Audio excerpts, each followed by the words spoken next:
Welcome back to the Yaka Digital Network. When most people study history, they look at it as a static timeline, a simple list of isolated dates, battles, and treaties. But to actually understand peace and conflict in East Africa, we have to look at history as a dynamic system.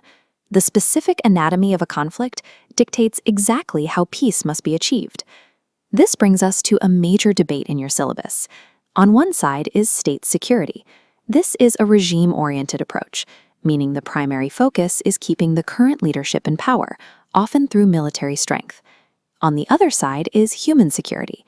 This flips the priority to the citizens, focusing on protecting human rights, meeting basic needs, and fostering economic development.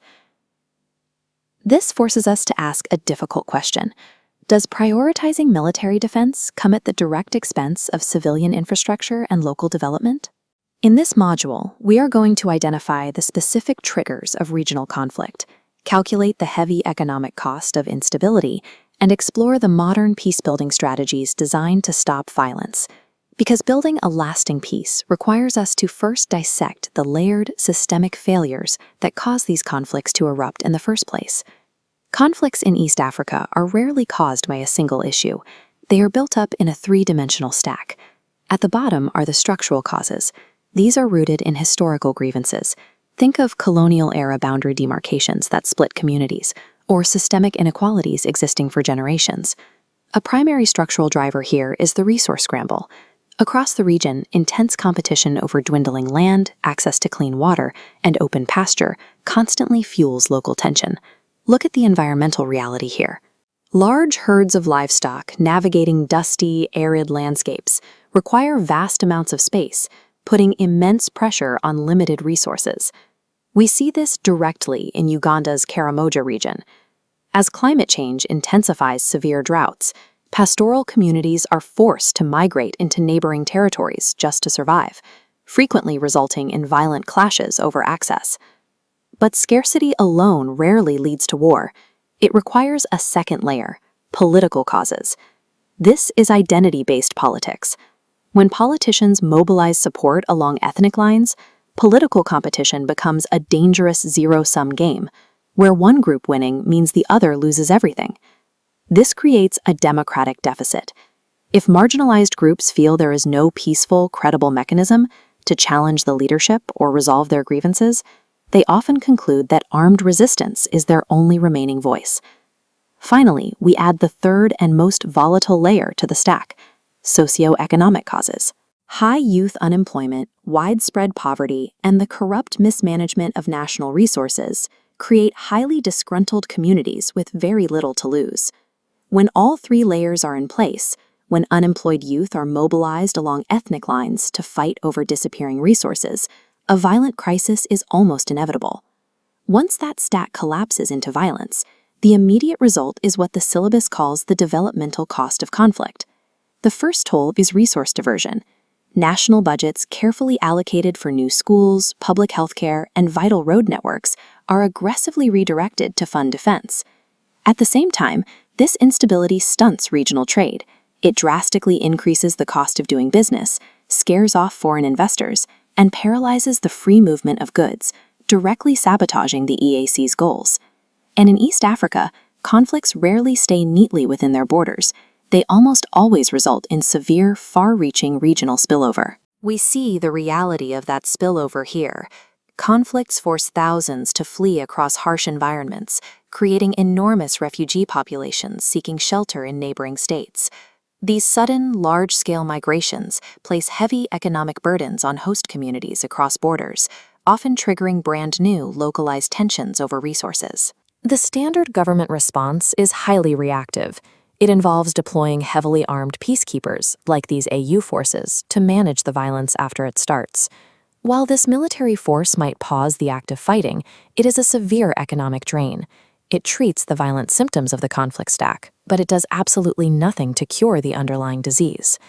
To actually cure the disease and build sustainable resolution, the syllabus points to a specific approach: the hybrid model of peacebuilding. This model requires combining two very different operating systems for justice. Let's look first at modern, formal methods. These are the structured systems of the state. They include diplomatic channels, constitutional legal frameworks, courts, and international arbitration. We see these formal methods in action during high-level interstate dialogue, like the EAC-led Nairobi process shown here, where regional bodies mediate to restore security. However, formal law has a critical limitation. It is inherently adversarial. Its primary objective in a courtroom is to determine guilt and punish the offender, producing a clear winner and loser. This brings us to the second half of the model, traditional or indigenous methods.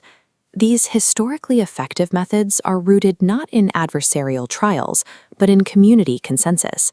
They rely on mediation by respected elders and family-centered arbitration. A prominent example in northern Uganda is the Mato Oput system, practiced by the Akoli people.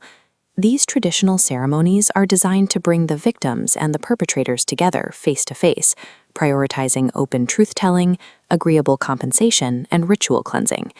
The primary goal here is completely different from formal courts. It seeks to restore social harmony and rehabilitate the relationship between disputants, rather than just locking up an offender. When we integrate these two approaches, we achieve the true hybrid model. Successful, sustainable peace in the region requires both.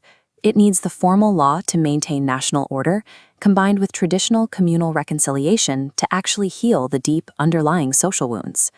This entire framework points toward a crucial shift required by your syllabus, moving away from reactive conflict management and toward proactive conflict prevention.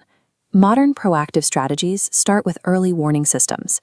By using hard data and grassroots reporting, states can identify the triggers of violence and address them long before a single shot is fired. But perhaps the most powerful proactive tool available is what we call the EAC peace dividend. The logic is straightforward.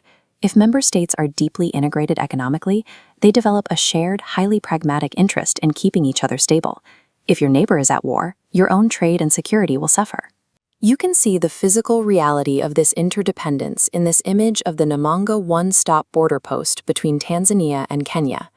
The daily flow of commercial transport trucks represents an economic lifeline for both nations. Local and foreign investors simply will not bring capital to a conflict-prone area. Peace is the absolute prerequisite for the economic transformation of East Africa. And this brings us right back to our conflict stack. The most effective way to dismantle the volatile socio-economic layer of that stack is through youth engagement. Ultimately, the most effective peacekeeper is a gainfully employed young person. When youth see a clear future through education and entrepreneurship, the supply of recruits for local gangs and rebel groups dries up entirely. As we wrap up, consider this key analytical question. If development is the best way to prevent conflict, how exactly can a nation prioritize infrastructure and health during times of active political instability? Peace manifests through the active presence of development. You can watch more videos for all classes here and get all content at www.yaka.cc.